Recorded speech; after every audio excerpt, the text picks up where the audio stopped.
the work of learning is something that is meaningful in and of itself, that the grading system that has been superimposed on learning is an arbitrary structure meant for purposes that have nothing to do with learning. And so the grade that goes into the grade book, is going to be something that we talk about together and that you yourself as a student feel best represents the work that you have done. Hello and welcome to episode 156 of the Human Restoration Project podcast. My name is Nick Covington. Before we get started, I wanted to let you know that this episode is brought to you by our supporters, three of whom are Kimberly Baker, Jennifer Mann, and Kevin Gannon. Thank you so much for your ongoing support. And we're so proud to have hosted hundreds of hours of incredible ad-free conversations over the years. If you haven't yet, consider rating our podcast in your app to help us reach more listeners. And of course, you can learn more about Human Restoration Project on our website, humanrestorationproject.org, and connect with us everywhere on social media. If education had a Hippocratic Oath, first, do no harm, grades and grading would be among the first practices on the chopping block. And in the conversation about grades and grading in school, there are any number of books and blogs educators can look to for figuring out how to degrade, ungrade, hack assessment, and so on, to mitigate the harm grading causes. After all, as these books and blogs reveal, it's a system educators have a surprising amount of control over. But what about parents who see it weighing on their own kids and young people who feel the weight of the grading system themselves? How do we communicate the real consequences of grades and grading, especially on youth mental health, and the need for change to those on the outside looking in? And what can parents do to help kids who are navigating outmoded grading systems? Supporting a child who is trying to navigate an educational system that privileges grades and achievement begins simply with compassion and love. My guest today writes, "When children believe that their worth as human beings has nothing to do with the grades they receive, and when they know that the love of their family comes without conditions, they are better able to cope with the negative messages that grades can so often send." That's just one of many powerful lines from my guest, Joshua Eyler, who runs the Center for Excellence in Teaching and Learning and is a clinical assistant professor of teacher education at the University of Mississippi. His latest book is absolutely full of insight for people trying to change the system. We're talking about Failing Our Future, how grades harm students and what we can do about it. Currently available from Johns Hopkins University Press. Thanks so much, Josh, for joining me today. Thanks, Nick. Really glad to be here. Well, the book is clearly personal for you. You fill it full of interactions, anecdotes, and conversations with your school-age daughter, Lucy, that you have around grades, grading, and school generally. Was that tension of sending your kids to face the busted grading system and grading practices a driving factor for this book? And maybe more broadly, why this book and why now? Right. This is a fantastic question. So I think, as both an educator and a dad, you see the tensions within the educational system all the time as your own kids are experiencing them. And so this book was very personal in that way, in that seeing Lucy navigate that world of grades, learn about grades for the first time, struggle, have her own triumphs at the same time, it gave new kinds of contours and textures to something I experience as a teacher giving grades. So yes, in many ways, it has deep personal roots. And not to mention the many personal stories of the students I've interacted with over 20 years in education. So that too played into this. Why now? I think a lot kind of converged to lead me to the topic of grades. One was that I just, over the years of grading the same way, very traditionally, I think sometimes people assume that I jumped out of graduate school questioning the orthodoxy of grades, and that just was not true. I graded as I had been graded, as many educators do. And over the years, grading hundreds of papers, I just became disenchanted with it. What I found was that I was spending so much time determining whether a paper was a B plus or an A minus. And then once I was able to do that, all of my well, not all, but a lot of my comments were really geared toward justifying the grade rather than coaching students to be better writers, which was why I got into education in the first place. And so that disconnect between why I wanted to teach and what was actually happening was a major factor here. Around the same time, I was writing my first book, How Humans Learn, which is about the science of learning. And I have a chapter on failure in that book, how failure can be an important tool for learning, and was running across a lot of research on how grades set up obstacles to our natural learning process of trying something, making a mistake, getting feedback, and then trying again. So I saw so much that was coming out and kind of put it on a shelf for that time while I finished that project. But then I knew I needed to return to it because it was pointed to some truly significant results both within and outside of the classroom. And then I'd say a third thing that was happening all at the same time was, I'm part of these communities of educators, yourself and Chris included, Nick, who were all experimenting with new ways of grading. I saw Star Sackstein's book, Hacking Assessment, very early on, and just was astounded by the work happening in this community. What some would see as a very niche sort of thing to be working on, actually lots and lots of people and lots of institutions were already thinking about it. So that it all converged, and I really wanted to spend time taking a 30,000-foot view on all of the broad harms that grades cause students so that we could bring into the conversation people who are normally kind of just talking within their own corners of this conversation. So I wanted parents, educators, policymakers, administrators, students themselves to all have kind of a grounding in what is happening with our grades so that we can make change. Yeah, and I found those testimonials from parents, students, and teachers particularly affecting because they're not something that you typically see in an education book around grading like this, right? They're always focused on nuts and bolts, how to, or the research, which is something that you lean on heavily, but also bring in the perspective of all of those groups. So I'm just really curious, how did you approach those conversations? What were some of the key findings in those conversations with students and parents? Yeah, well, as you said, there's so many amazing books about grades out there already, and I didn't want to kind of reinvent the wheel. I wanted to add to the conversations of those books and provide perhaps some material and frameworks that people who are already well grounded in those books could use to make the case for why they're doing what they're doing. So I knew right away that what I needed was to have a significant emphasis on the personal stories of people who are dealing with grades in all in all avenues.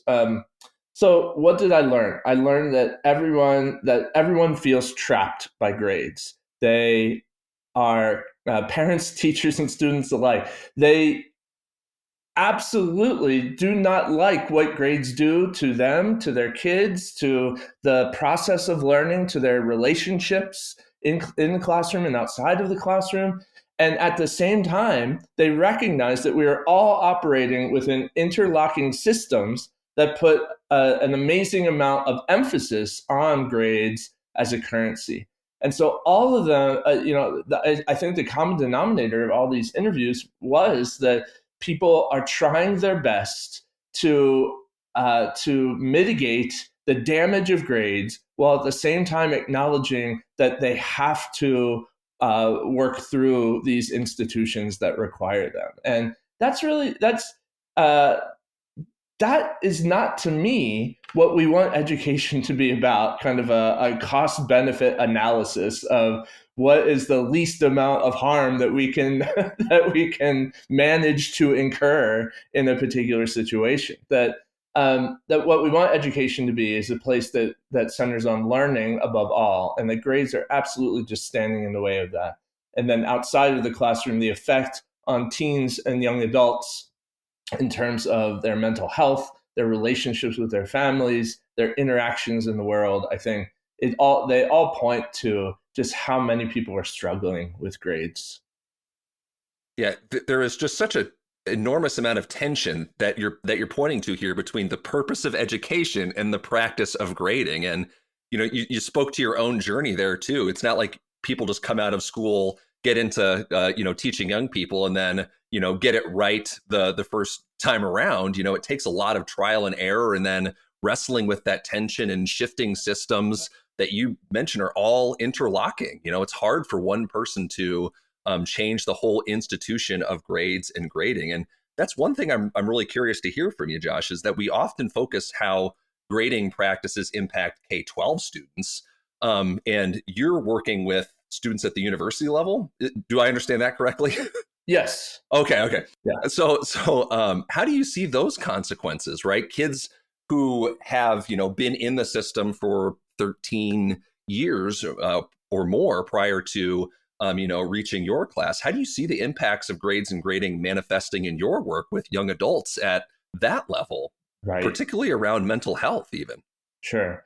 And I'm glad you're asking about this because one thing I wanted to do with this book is have it bridge the K-12 higher ed divide, because too often we're speaking apart from each other or across from each other, but never with each other. And this is definitely a conversation that has an impact on teaching and the classroom, regardless of what level you're teaching. But the consequences and impacts are slightly different, as you're saying. So in college, after students have had all of those years conditioned into a system that tells them that the only thing that matters is the grade that you get, by the time they get to us in college, they have changed from the questioning, curious, creative 5-year-olds that enter into kindergarten into students who, by and large, are primarily what folks call strategic learners. They figure out exactly what they need to do in order to get the grade that gets them to the next class, that gets them the right GPA, the right honors, and the right career. And so that's difficult to undo. And in fact, many people who are experimenting with grades, the first thing they run across is student resistance. What do you mean we're grading differently? That doesn't make any sense to me. I've had all of these years of grading in a different way. How is this going to affect my GPA? What are you doing? And so, honestly, a lot of the work then of those who are experimenting is trust building, relationship building, creating a classroom that is safe for those students to experiment in this way. And that is not something that that is traditionally done in a college classroom, right? It's come in, talk about what we're going to talk about, go on to the next topic. And so it's been kind of this conversation about grades has had ripple effects to all kinds of our teaching and learning practices, I think, course design, everything.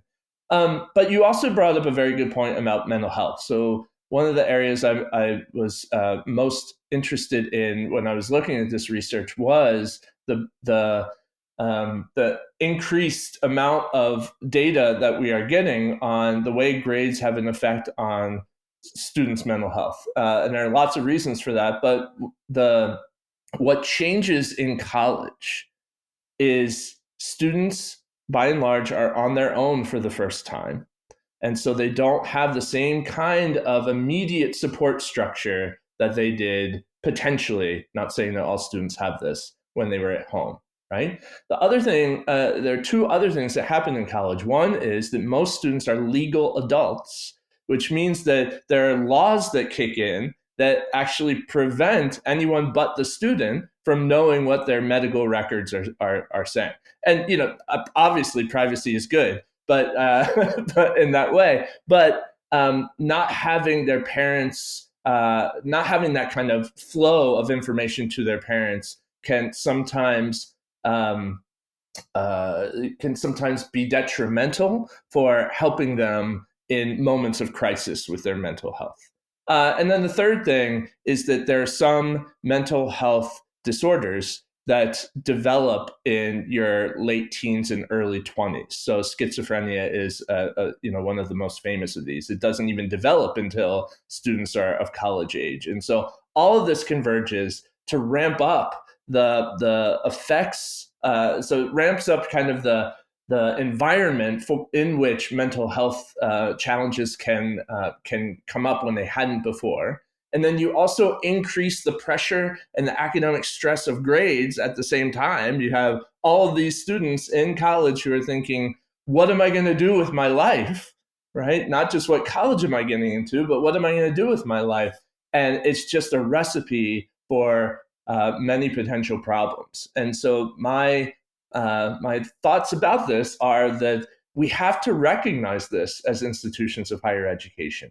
And at the very least, we have to talk about how academics has an effect on students' mental health. Most of the conversation, honestly, at both the K-12 and the higher ed level, is about supports that we can put in place for students rather than how the actual work of school is contributing to it.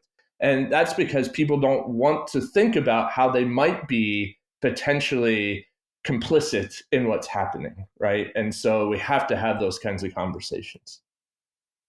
Yeah, it's one thing to say like social emotional learning as an add-on, right? It's a box we're going to check at the beginning of class.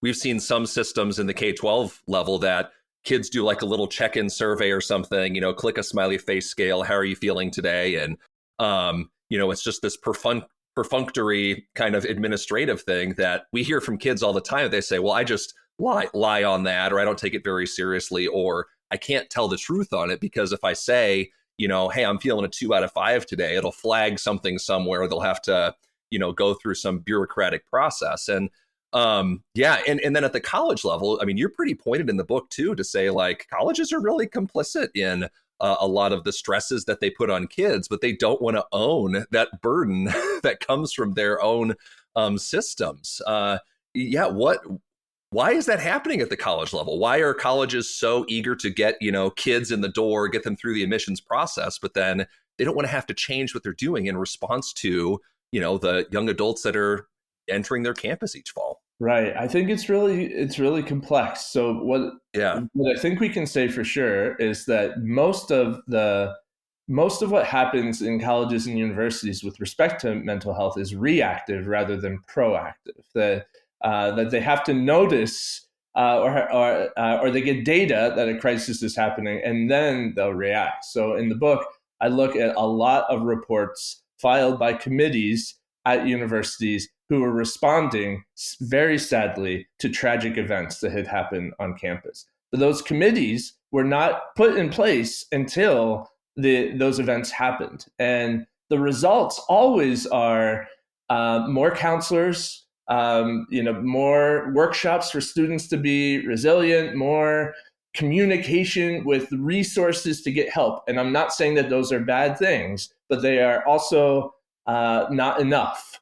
And whenever you see cursory mention of academics in the discussion of mental health on college campuses, it is always, again, about helping the individual student, finding the students who are having troubles and giving them what they need to work their way through the class. It is never about how could it be that what we are doing in the classroom, or how might it be that what we're doing in the classroom is contributing in some way to this.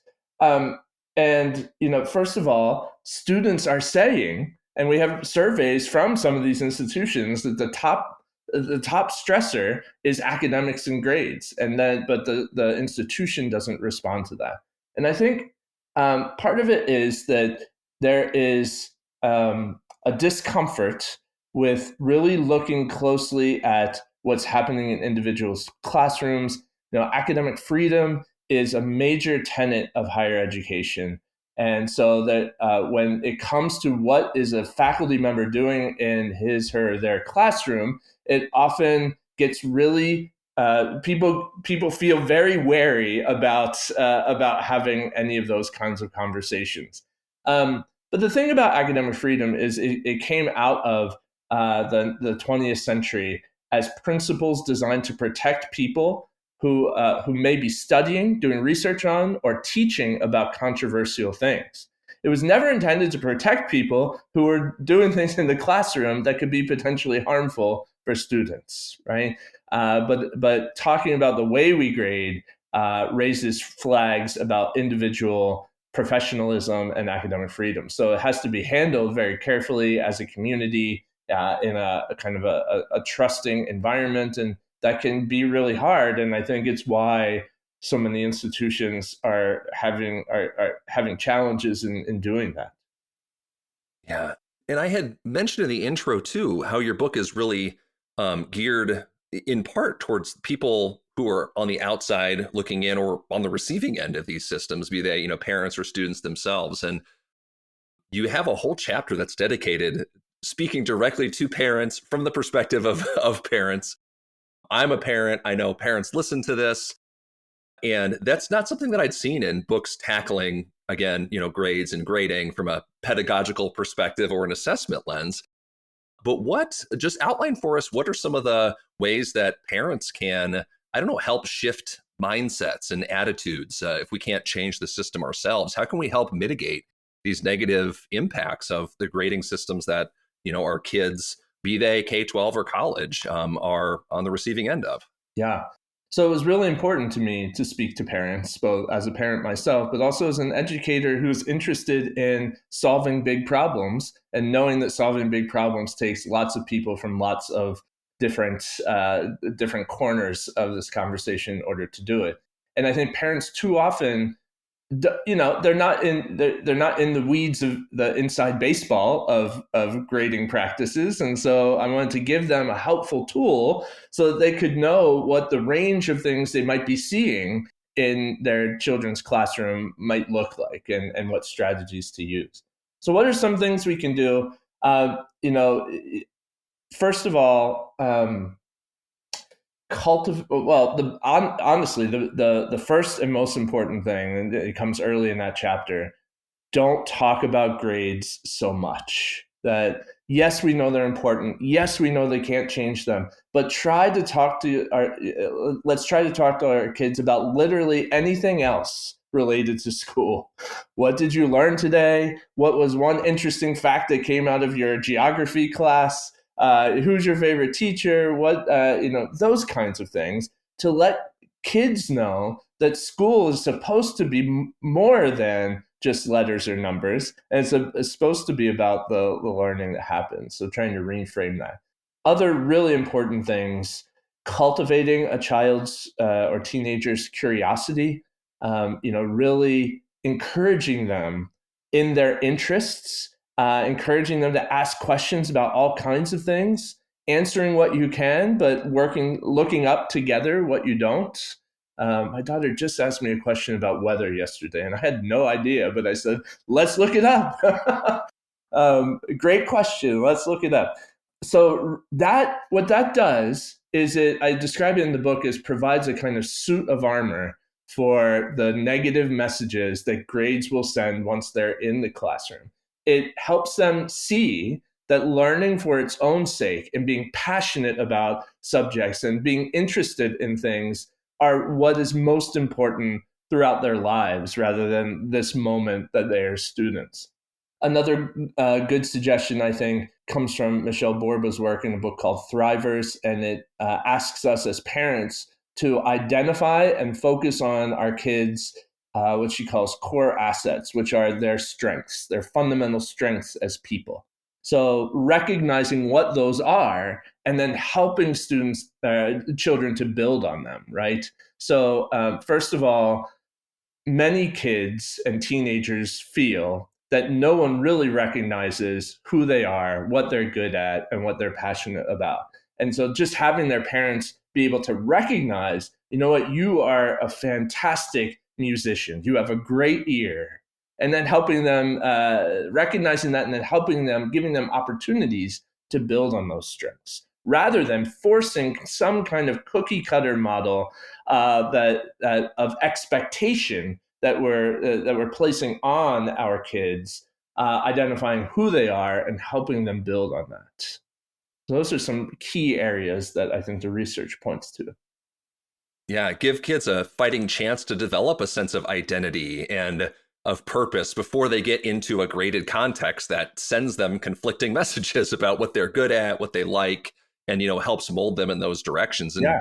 you And know, oh, go sorry. ahead. I was just gonna say, and sometimes we may not understand those interests. Like, we may not like the fascination with a series of books that we've never read that our kids just want to talk to us about, and that's the kind of thing that I think we actually need to encourage. Tell me about that character that you love, right? And I get it; we're sometimes tired, and lots of other things are going on. So I'm not saying that we're not doing that, but just giving them the opportunity to build those things that we might not even recognize ourselves. Yeah, I love that analogy to a suit of armor, again, to walk into the graded classroom context and have that resilience to know like, hey, I'm me, I have these gifts. I know there are things that I can work on. I'm open to learning new things. I'm not going to let these grades define who I am in such a possibly a negative reinforcing way. I think the other thing I was going to say is, when we talk to kids, particularly like middle school kids, up into high school as well, they find reprieve in those things that we call electives or specials, largely because they're outside the context of grades. And they speak directly to those issues of identity, right? Like kids who are in band, like identify with that clique, with those kids. Heavily with music programs, same with athletics, same with robotics, extracurriculars, art class, right? There's art kids. And very rarely, right, do you find that for those core academic contexts. I think partly because grades are so alienating.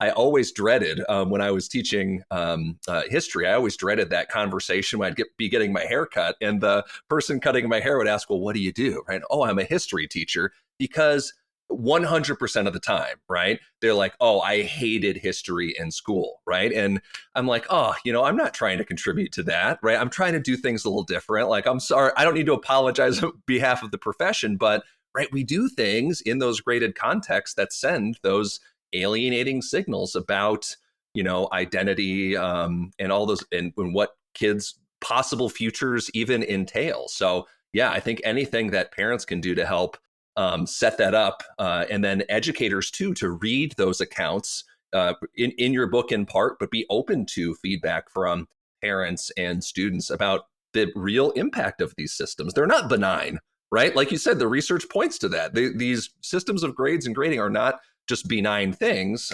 They actually do have real and positive in some cases and harmful in other cases. To kind of get into some, I don't know, like solutionary spaces, right? Like you close out the book by really examining those alternative assessment models, the things that you found, grading like pedagogy generally, but assessment in particular is really context dependent. It's really personal. It's really tied to pedagogical values, personal values, institutional values. But what in your mind are the best or the most promising ungrading or grading alternatives that address those issues that we've been talking about with grades and grading and the impact on kids? Right.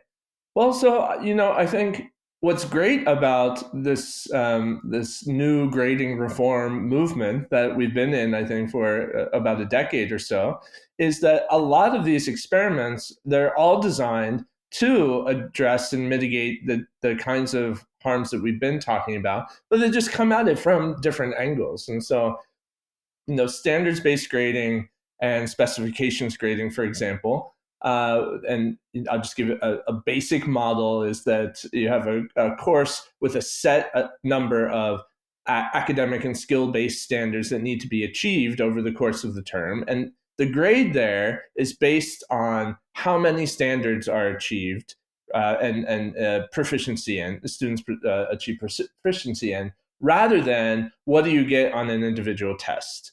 And there's often multiple opportunities to demonstrate that proficiency over the course of the term.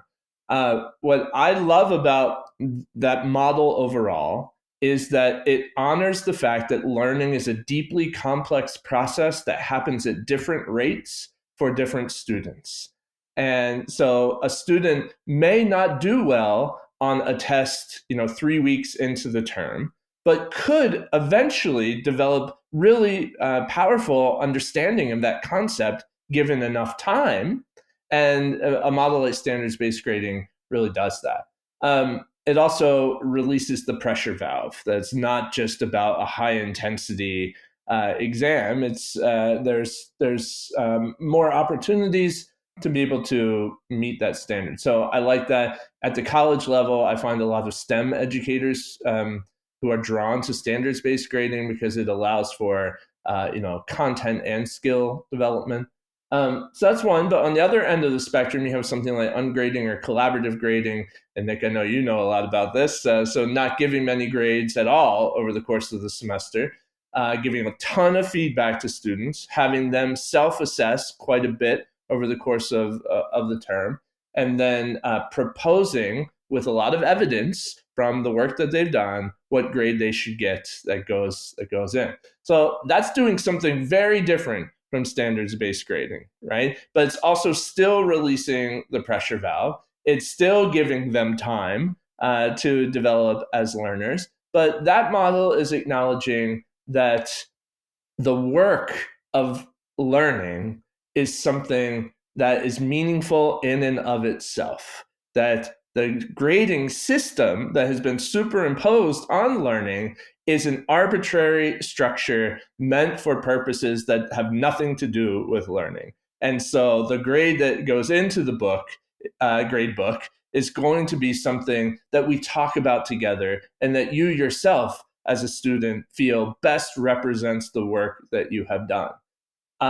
I like this model a lot. I've used it for years now because one of the things that I want my students to develop, but when they go out into the workforce, is I want them to have a really good barometer for the quality of their work, so that when they get feedback on a project they've worked on, they can say, you know what, I agree with that feedback. I could have done a little bit more work on that. Let me fix it. Or they can get feedback and say, I disagree with that. I think this is really strong. Here's why. I think the self-assessment, the emphasis on self-assessment and self-evaluation in collaborative grading really helps them to develop that sense of their own work in a way that's really hard. Yeah, that so tracks, obviously, with my experience.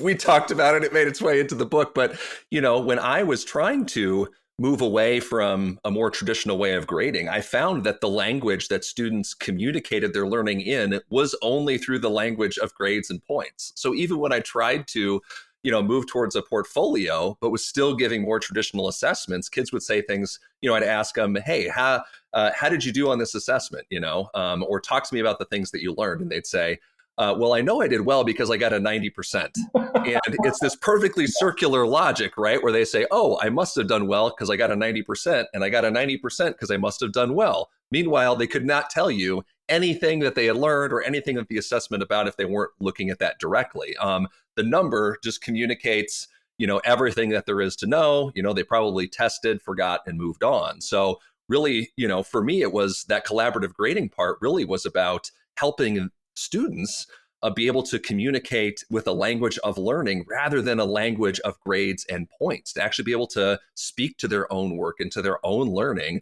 which again, from a learning sciences perspective, is getting them another bite at that apple, another opportunity to construct and to recall and to reinforce the learning that they have, along with frankly a positive adult relationship that isn't evaluative. Right? It's not judgmental. It's always the focus of a conversation, right? Like, hey, mine is just one opinion on the work. Yours is another totally valid opinion on this. Let's see if we can meet in the middle and figure out what's going on.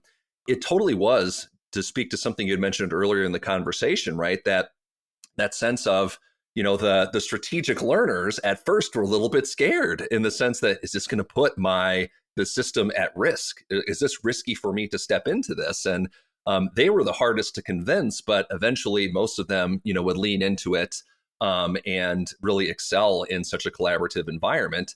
But it also opened up doors for kids who were at the margins of traditional grading systems, right? Because now they get to say, like, why it is that they perceive things in such a way, or what it is that they took away and learned. They get a way to communicate, perhaps in a sense, in a way that the traditional assessment and grading format just did not allow them to do, because it was on a bubble sheet, or it was on an essay, or it was on something else. But now when it's a conversation, again, the relationship and learning takes priority over the grades and the grading.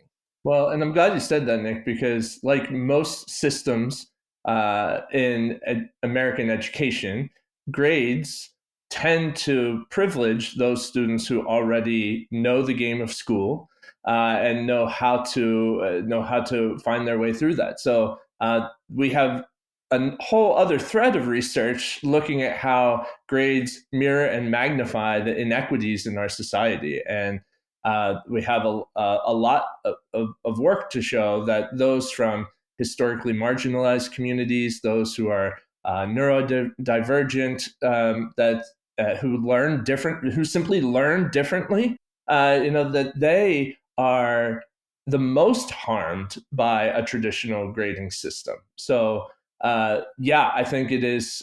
Something you're pointing to in that comment is really, I've learned to succeed in a particular model. So this is threatening to me. But then you also have the students who say, I've never succeeded in a traditional model. And now I have a shot to show who I am as a learner and what I've actually accomplished in this course. Yeah, I'm going to keep going on this because I really identified with this, but I underlined it in the book here because it really spoke to me, because it's from a parent and a student. And the excerpt is, his mother feels as if his teachers are trying to, quote, punish the neurodiversity out of him by giving him low grades. And I mean, I really felt that as a parent of a neurodiverse kid, as someone who, was late to the game in his own diagnosis, but really explained his struggles with school. I felt that in my conversations with kids who didn't fit into these standardized boxes, that if you make it about a conversation that's about like, hey, what did you learn? Right? The kids who might be all over the place in a traditional assessment or can't put into words in that timed essay, suddenly, right, can bring to bear a whole fountain of things to a conversation, and right, then go off on all these different tangents, and you realize, man, they've got a depth of knowledge there that just isn't being captured by the assessment tools that I was using previously. So it really upends the apple cart, right? Really is perhaps this is why higher ed and K-12 systems are so averse to these things, because it really turns the system on its head and says kids who weren't successful in a traditional system that suddenly have the opportunity to be, oh, shoot, they can get A's and B's too, right? A whole different type of kid Yes. can be successful in these models, and it's Yes. incredible to watch. Right, absolutely. From their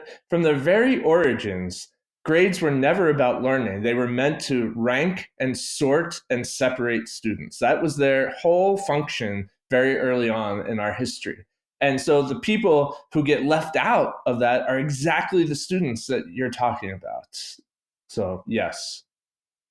Oh man. Well, so we're having this conversation here, which is awesome. But as you might be aware, right, the social media landscape in the last couple of years has really changed. That's true, So yes. the places where we've had conversations where we met on Twitter, Josh, where those alternative grading, those ungrading communities, those Twitter ed chats that used to be so productive in the past, I don't know where those things are happening now that Twitter is different. So I don't know, where are these conversations happening? Where can we kind of mirror what used to be that golden age of edu Twitter? Where are you finding solace and communities of practice around these things? Right. Yeah, it's been much harder and it's much more fragmented now. And so some of the Twitter alternatives like Blue Sky, you will find some of these conversations just not in the same kind of not in the same sort of capacity and number of conversations that you saw on Twitter. With the grading conversation in particular, there's a Discord channel and there's a Slack channel that people are on and are using, and I could send the links to those. They're completely open. Yeah. Can you shout out the names of those, the people who are in Slack? Is it something that can be searchable through Slack and Discord, Yeah, or do they need to get a direct invite? yes. No, you don't need an invite. Oh, okay. Okay. So the Slack channel is alternative grading. Okay. Cool. And the Discord, let's see, is hashtag ungrading hub. Okay. And they're completely open to anyone. Yes. Okay. So one of them, the Slack channel, and this was another thing I was going to say, is connected to a conference that's been around for about 4 years now called the Grading Conference that has grown in participants. It's K-12 and higher ed and come together. I'd say it leans more toward higher ed, but there were 1,000 people registered for it over the summer. It's all virtual. Very low registration fees, so really encourages participants. So some there. I would say the deep irony of someone who has observed like the cycle of social media is that a lot when I was just out of graduate school, everyone was writing on blogs and the discussion was on blogs. And then we transitioned to social media, but now people are back to newsletters and Substacks. And so that's the other thing. There are some really great newsletters about education, and there are conversations that do emerge on some of the comments to those. Oh, that's all very heartening because, as a new teacher, I was encouraged I created my Twitter account at my school's behest because they thought it was a great PD tool, right? Yeah. Share out your learning, connect with other educators. And my God, I would never now in a million years encourage new educators. Yeah, jump into Twitter. It's a perfectly safe space to have these fraud education conversations. No way. No way. Yeah. It's good to know. I think, the Discord and Slack channels are nice because they're a little bit slower paced. They're usually much more safer communities of practice, right? Because you're not just speaking to everyone out in the world who all has, sometimes crazy agendas to bear on the things that you're saying, but they're all relatively like-minded people. It's just, I think the thing that is lost is a little bit of that community discovery piece, right?